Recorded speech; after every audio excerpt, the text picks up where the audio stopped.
कुलाब्यातील पालिकेच्या शाळेची किशोरी पेडणेकरांनी पाहणी केली। मध्यान्ह भोजनाच्या दर्जावरून पेडणेकरांनी चिंता व्यक्त केली, नाराजी व्यक्त केली आहे। विद्यार्थ्यांना दर्जेदार सुविधा मिळत नसल्याने पेडणेकर आक्रमक झाल्या।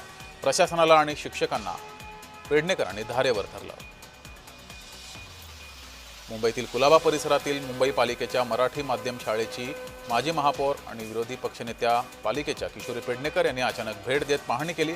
पाहणी दरम्यान विद्यार्थ्यांना दिल्या जाणाऱ्या मध्यान्ह भोजनाची त्यांनी प्रत्यक्ष चव घेऊन तपासणी केली आणि त्यानंतर प्रशासनाला धारेवर धरलंय।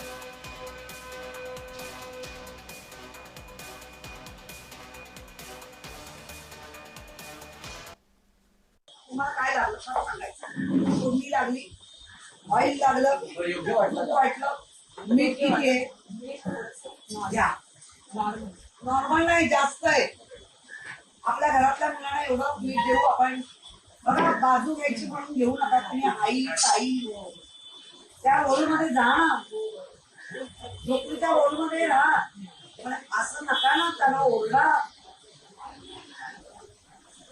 ही देशाची भावी पिढी आहे हो।